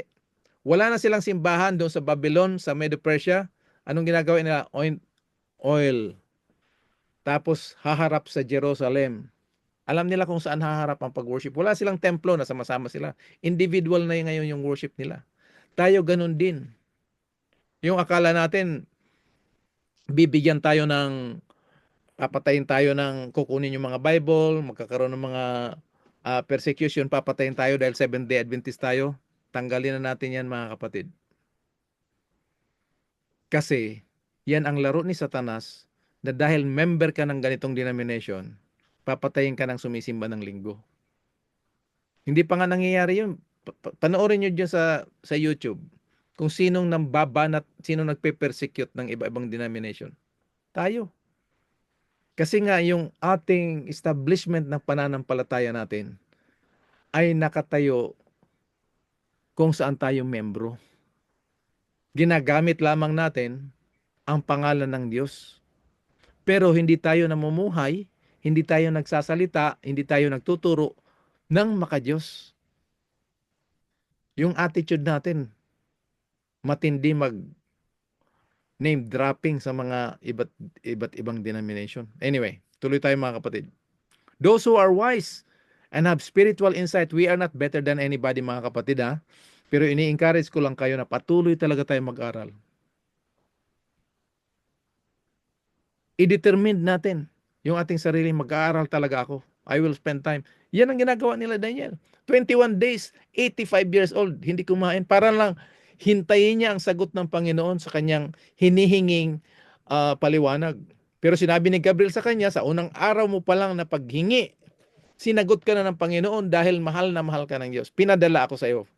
Grabe, no? So, spiritual insight among the people. So, people tayo lahat, pero merong mga tao na may spiritual insight among the people. Anong gagawin? Will instruct many and help them understand. Ito yung gusto ng Panginoon sa kanyang mga lingkod na mag-spend time para magkaroon tayo ng spiritual insight, magturo tayo sa karamihan upang sila ay makaunawa. Yet, for many days, some of them and their followers will fall by the sword and by the flame, by captivity and plunder. Bakit mahuhulog? Kasi in-instruct na sila ng Panginoon, pero sa kanila ipapafeel ni Satanas, matagal pa, hindi mangyayari yung darating si Kristo. Kung darating man siya, matagal pa. Alam naman natin sa Advent message, yung imminent saka soon return ni Jesus Christ. Marami na kasing namamatay, marami na nangyayari, tapos wala pa si Jesus. Mga lindol, mga baha. Doon sa science, iniisip natin na darating na si Jesus. Ang nakalimutan natin na pinaka-sign na binigay ni Jesus, this gospel, the birth, life, death, and resurrection of Jesus Christ, planned and initiated by God before the foundation of the world, promised right after the fall. Yan ang message na hindi naririnig ng mga tao. Pag hindi natin nakita yon, lahat ng mga prophecy na pag-aaralan sa Bible, puro time tsaka mysteries na ang hirap unawain. Hindi si Jesus ang nakikita. Paano mo makikita si Jesus ay hindi mo nga naunawaan si Jesus? Hindi natin napag-aralan. Ayun mga kapatid. So, magpo-produce ang Diyos ng mga tao, yung mga gusto lang. Walang sapilitan, yung mga denomination natin, mawawala na yan, mga president. Iisa tayong bayan ng Diyos. Iisa lang yung pastor natin, the Lord is my shepherd. Pero siyempre, gumagamit siya ng mga leaders.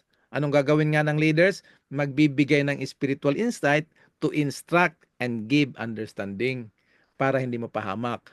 Yung makikinig, sumunod, hindi sila mapapahamak. Pero yung mga, kasi marami sa church natin, prejudice sa word. Alam na namin yan. Narinig na namin yan. Mas marunong pa ako dyan. Alam nyo mga kapatid, yung definition ng bobo, yung polpol, yung stupid. Ang definition niyan, kasi merong wise dito eh. So kung merong wise, merong bobo, merong stupid. Yung stupid, they love the truth. They search the truth. They seek the truth. Pero nananatiling maniwala sa kasinungalingan. Anong kasinungalingan ng kaaway?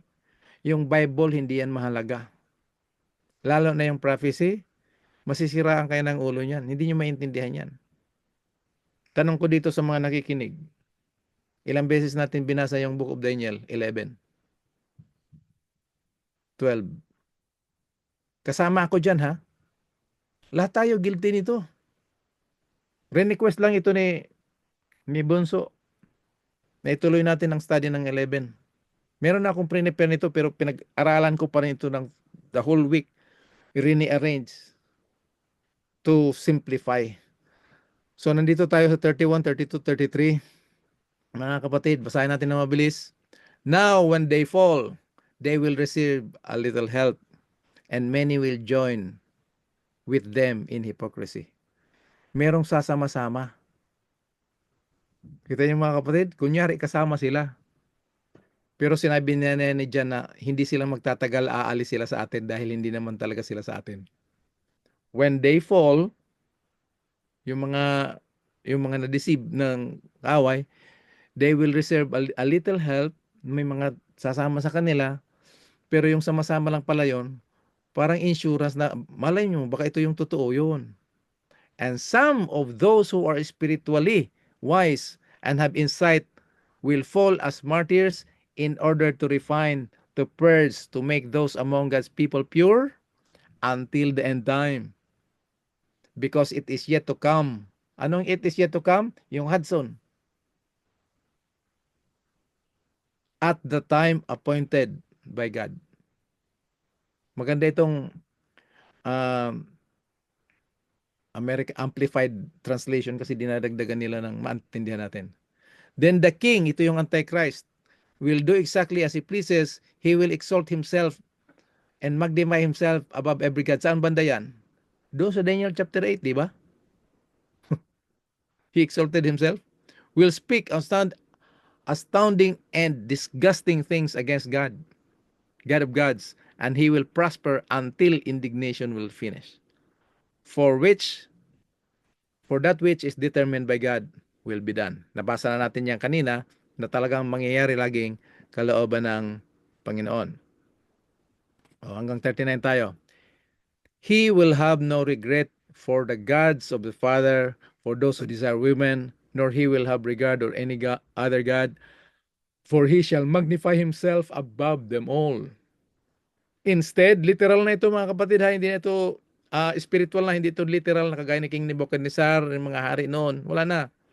Ito yung spiritual system na kumokontrol ng buong sanlibutan. Kaya ang panawagan ng Daniel, Revelation chapter 18 verse 4, come out of her my people sa Babylon. Ang ini-imply natin dito, yung mga non-Adventist na membro ng ibang denomination, umalis sila sa denomination nila at pumasok sa Seventh-day Adventist. Pero pag inanalyze mo yung Daniel, Revelation chapter 18, Revelation chapter 18 verse 4, yung bayan mismo ng Panginoon ang tinatawagan niya. Hindi yung mga unbelievers sa labas. Yung bayan niya, come out of her, kasi nasa loob tayo ng Babylonia. Akala natin dahil Adventist tayo, hindi tayo nasa ilalim ng sistema ng little horn. Whew. Instead, he will honor a God of fortresses, a God whom his father did not know. He will honor him with gold and silver and precious stones. Nandito yung mga nakita ni King Nebuchadnezzar. And with expensive things. He will act against the strongest fortresses with the help of the foreign god. Sino yung foreign god dyan? Alam naman natin kung sino yan. He will give great honor to those who acknowledge him, and he will cause them to rule over many and will parcel out land for a price. Wow. So dito makikita na natin, balikan natin, ito yung abomination of desolation, verses 31 to 39, mga kapatid. Removal of the daily. Ano yung daily? The everlasting covenant. The bread, Jesus Christ. The sword, flame, captivity, and blasphemy. Okay? So, dito naman tayo sa 32 to 33. And such as do wickedly against the covenant. Wickedly against the covenant. Si Jesus yung principle of salvation, the foundation of God's throne, the everlasting covenant. And such do wickedly against the covenant, he shall corrupt. Paano niya i-corrupt? Sa chapter 8, verse 24, destroy wonderfully. He will corrupt by flatteries. Kaya mag-ingat tayo sa mga speakers natin, mga kapatid, na magaling magsalita at mambola para ganahan tayo makinig. But the people, tinan nyo mga kapatid ha, but the people that do know, yung mga nakakaalam, nakakakilala, sinong kilala nila? Their God shall be strong and do exploits. And they that understand among the people, kasi yung people of God, hindi lahat mag-understand kasi hindi lahat mag-spend time. Lahat ng mga legitimate excuses nandyan. And they that understand among the people. So hindi lahat ng people of God will understand. Kaya nga ginagamit ng Diyos ang kanyang lingkod para sa kanyang bayan magbigay ng instruction. Shall instruct many, yet they shall fall by the sword. Oh, and by flame, by captivity, and by the spoil of many days. Tingnan natin ito mga kapatid ha, 32 to 33. Corruption, exploits, and persecution many days. Apostate papal leaders corrupted many by the faithful who knew God, witnessed a great peril to their lives. Kagaya nito mga kapatid, people such as Waldenses, Albigenses, and the Huguenots, and the Reformers, kagaya ni Wycliffe, si Huss, si Jerome, nakita nyo naman to sa Great Controversy. Si Luther. Alam natin to, di ba? Kilala natin yung mga taong to. Many of those whom papal Rome could not corrupt, she slew. Bakit she? Kasi mother. Yung church is woman. Burned and imprisoned during the many days. She held power. Anong power ito? 1,260 years, which symbolizes 1,260 days. 538 to 1798. Kita nyo, no? So, 1,200 days, 42 months, 3.5 times, is mentioned dito sa Daniel 25, 12:7, Revelation 2:6, 14, chapter 13, verse 5. Ayan, no? Little horn, time prophecy. Daniel 7:25, time, times, and a half time. 12:7, time, times, and a half time. Revelation 12:14, a time and times and a half. Revelation 13:5, 42 months. 11:12, 42 months. 11:3, 2,360 days. 12:6, 2,060 days. So time is 1 year, times 2 years, half time is 1 year and a half, 3.5 years, 42 months, equivalent 2,260 days is 2,360 years. So yan mga kapatid. Okay? So ngayon, nandito na yata si Alvix dumating. Hi Alvix, welcome. Ay, hello po.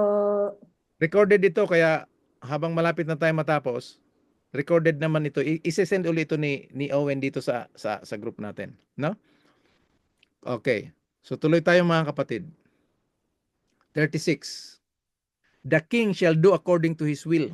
Ini-emphasize ko ito mga kapatid kasi bihira natin ito pag-aralan eh. Sa Hebrew, yung word na the, definite article ito, the. Pag sinabing, remember the Sabbath day. So the precedes the word king. This implies that the king brought to view is the power referred to in the preceding verse, namely the papacy. It's called the abomination that makes desolate. So the phrase according to his will is only applied to powers which had a total control over God's people according to the prophecy. Saan ito? Medo-Persia, Daniel 8 verse 4. Greece, 11 verse 3. Pagan Rome, 11 verse 16. So following pagan Rome, papal Rome alone had such power during 1,260 years. Yan ang supremacy nila. So Paul referred to this power as the man of sin sa 2 Thessalonians 2:4, who opposed and exalted himself above all that is called God. Basa naman natin yan, di ba? So this power is also the little horn in Daniel 8:11, Daniel 8:25, na itinaas niya yung kanyang sarili in his heart. He exalted himself. Verse 37. Kasi hanggang 39 tayo, pero hanggang 37. So, neither shall he regard the God of his fathers. Alam naman niya na may Diyos, pero hindi niya kikilalahin. Alam niyo yung sinabi ni Moses na palayain mo ang bayan niya. Sabi ni Pharaoh, sinong niya? Who is this God? I don't know him. I will not let his people go. I don't know him. Ano naman ang sa Revelation about the beast? Who will be against God, the beast? Who is this? Who will be against the beast? Sino yung who? The God. Pero hindi nila kinikilala. Ang kikilalanin nila yung beast, yung dragon, beast, an image of the beast. Alam naman natin na sinabi ni Jesus that you don't call in this world spiritual, ha, hindi yung tatay natin na father. Pero anong pagkaalam ng karamihan? Father. So in conclusion, mga kapatid, tingnan natin itong tinatawag na hermeneutic principle of parallelism. Dito sa Daniel 2, ito yung panaginip ni King Nebuchadnezzar. Pwede nyo i-present yung buong Daniel in 5 minutes eh. Pero hindi muna ngayon sa next week na. Kasi medyo mataas-taas na yung magtatanghalian pa yung iba. Dito sa Daniel chapter 2, mga metals, gold, silver, bronze, iron, and clay. Nandyan yung kingdom, nandyan yung year, tapos tinamaan siya ng bato. Alam naman natin yung bato na yan ay si Jesus. Lumaki ng lumaki, si Jesus yung hari ng kaharian ng Diyos. Okay? Ngayon, pagdating ng chapter 7, mga mababangis na hayop, lion with eagle's wings. Natanggal yung kanyang pakpak. Pero tumatayo siya na parang tao. Yan yung Babylon, the same. So magkaiba yung picture sa chapters, pero iisang tinutukoy Babylon. O yung bear na nakataas yung isang kamay, 'di ba? Yung isa baba. Ano yun? Medo-Persia. Anong kinongker nila? Para madaling tandaan, para mag-ring sa ating mga isip na kinongker yung ribs, 3 ribs. Yan yung kinongker ng Medo-Persia. Bel, Babylon, Egypt, and Lydia. O Bel. Yan yung 3 ribs. Pagkatapos ng Medo-Persia, inatak sila pumasok si Alexander the Great with his 4 generals. Pagkatapos niyan, pumasok na yung political Rome at naging ecclesiastical Rome. Tapos hanggang umabot na sila sa 10 divided kingdoms. Chapter 7 ito, mayroong tinatawag na judgment. Doon sa judgment, ibibigay ang pabor sa bayan ng Diyos at si Kristo ang anak ng tao, kukunin, ibibigay sa kanya yung kaharian. Anong klaseng kaharian? Everlasting dominion. Pagdating ng chapter 8, ito na yung Hudson. Okay? Hudson, nakita ni Daniel sa panahon ni Belshazzar, pero pawala na yung Babylon. Mawawala na yung Babylon. So yung Ram, alam naman natin yung Ram, west and north-south inattack niya, yan yung isang sungay mahaba, yung isang maiksi, yan yung Medo-Persia. Tapos goat, the same, Alexander the Great, small horn, lumaki, ayan na. Dito nung maliit pa yung sungay niya, ang atake niya horizontal, dito sa earth, sa globe. Pero nung na-conquer niya na lahat, wala na siyang makonquer, pati people of God, the host, the commander of the host, ayan na, vertical na, pataas na. He exalted himself, he magnified himself above the gods, the God of heaven. So, he trampled down the holy place, the covenant of God, the truth of the sanctuary. Pagdating ng Daniel 11, itong study natin, matatapos na tayo mga kapatid.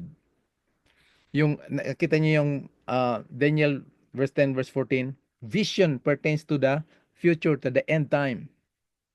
So, nandyan yung Medo-Persia, tapos Greece. Wala na dito yung Babylon. Greece, Alexander the Great, saka 4 points of the compass. Yan ang hermeneutic principle of parallelism. Iba-iba ang picture sa sa mga chapters, pero tumutukoy sa isang kaharian lang, Babylon. Medo-Persia, Greece, Rome. Saan pumasok dito yung Rome? Tingnan muna natin kung ano nangyari dito. No? Yan. Daniel 1 to 4. Meron tayong coding, color coding. Medi, Persia, Greece, 4 points. Daniel 11, 1 to 4. So, nandito yung 11, 1 to 4, Medes, Persia, Medi-Persia, Greece, 4 points. Oh. Pagkatapos niyan, Daniel 11, 16 to 30, nandyan na yung mare hanggang dun sa cross of Christ, resurrection of Christ, stoning of Stephen. Pagkatapos niyan, Daniel 11, 31 to 39, abomination of desolation. Ito yung ecclesiastical Rome na ito. Dito, political Rome pa ito nung panahon ni Christ. Tapos nagkaroon ng transition from political Rome to ecclesiastical Rome. Sila na yung nag-take over ng religion sa buong mundo. Kaya pagdating ng mga Spanish doon sa Pilipinas, dinala yung doktrina, yung alak ng Babylonia. Kaya kahit ngayon, mga kapatid, yung mga apo-apo na, alam mo, may namatay na Adventist, tapos 80 years old, namatay. Kahit namimiss na nila si lolo nila o ano, ang iyak nila, lolo, please say hi to Lola. Dahil magkikita na kayo, mga apo ng Adventist dito sa Amerika na hindi na nag-aaral.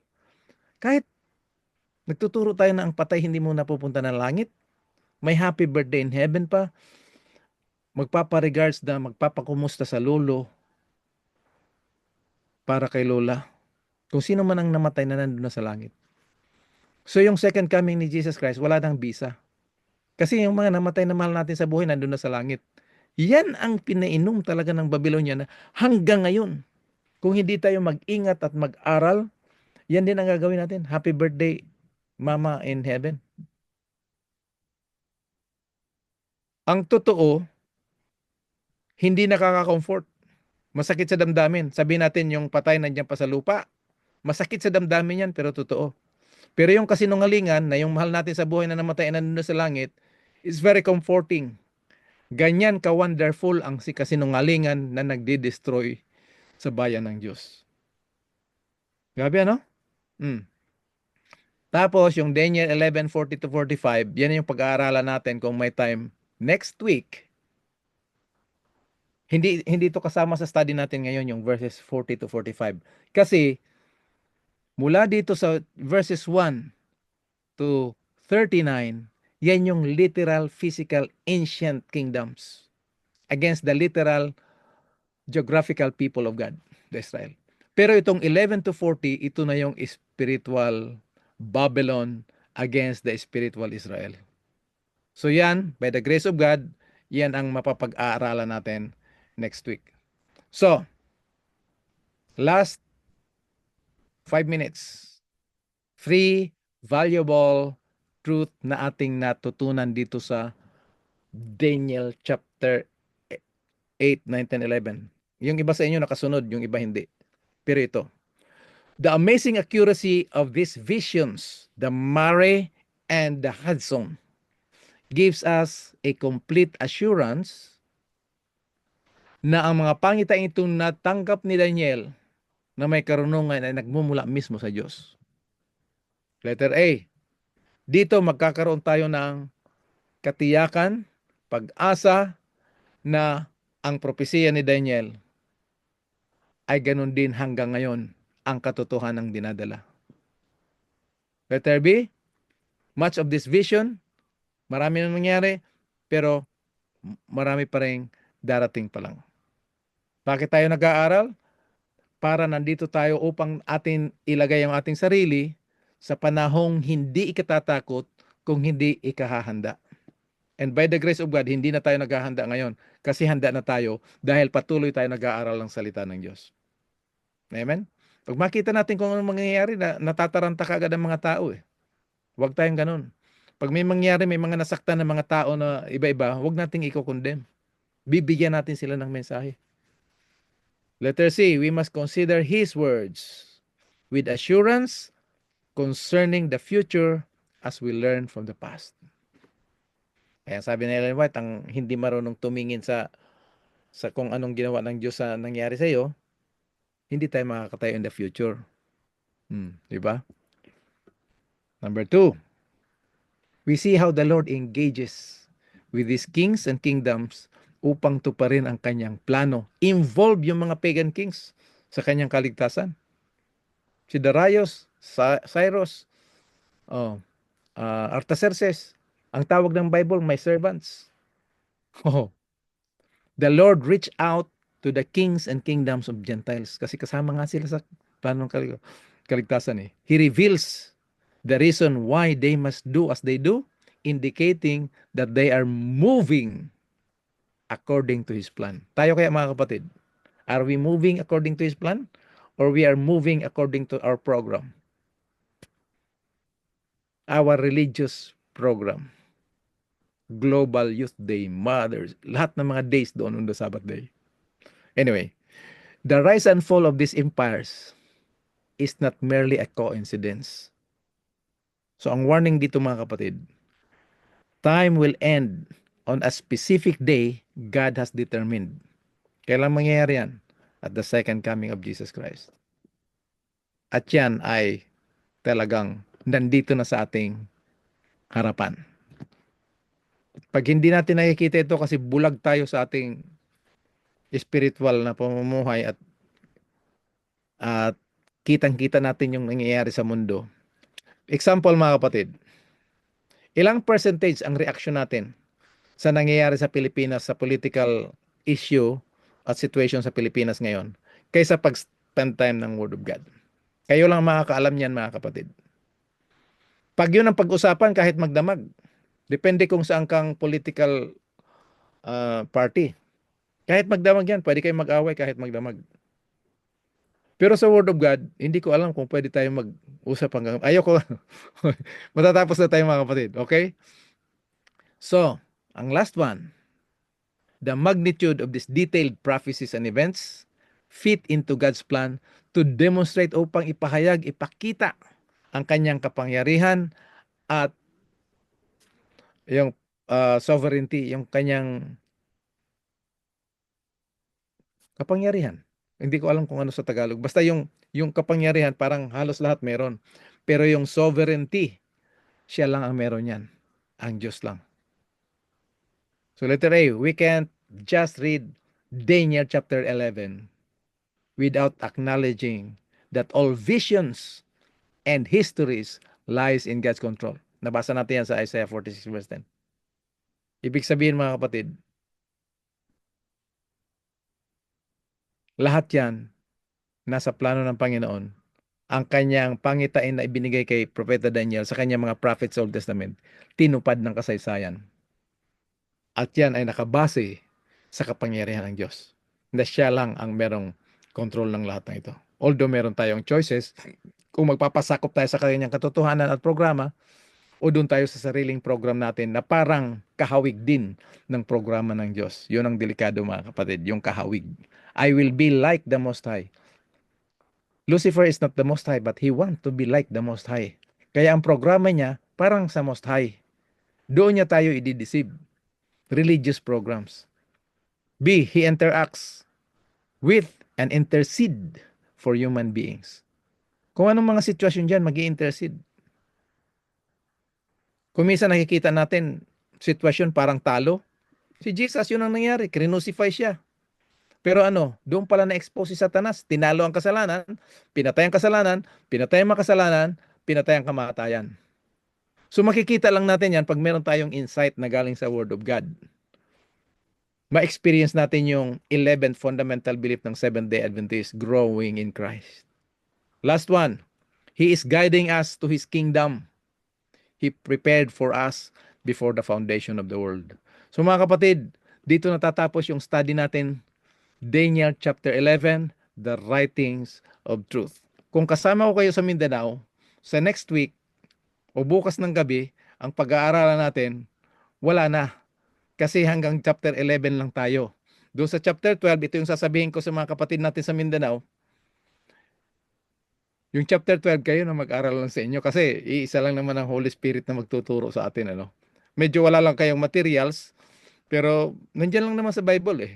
Ano? So mga kapatid, dito natatapos ang ating pag-aaral. Daniel chapter 11, the writing of truth. Mag-pray tayo mga kapatid. Ama namin banal, salamat Panginoon sa katotohanan ng inyong banal na salita. Na inyong kalooban, ang inyong panukala ay inyong pinahayag sa inyong mga lingkod na mga propeta upang ito ibahagi sa inyong mga lingkod na nandito ngayon para ituro sa inyong mga anak upang kaming lahat ay mabigyan ng warning, instructions, corrections para sa kalaylago, ikatitibay ng pananampalataya, ihanda ang aming sarili sa pagsalubong sa inyong maluwalhating pagdating. Lahat ng mga nandito ngayon at makakapakinig ng programang ito at ng pag-aaral na ito, pagpalain din sila, magkaroon ng karunungan, pagkakilala sa inyo, tibay ng pananampalataya, at sigla sa pagkipagsangkot sa ikatatapos ng inyong banal na gawain. Salamat Panginoon sa pagtugon sa iyong panalangin. Nawa ang liwanag, katotohanan, at ganda ng mensaheng ito ay aming namnamin, isakabuhayan, ibahagi, ituro sa inyo, sa aming mga kapatid, inyong mga anak.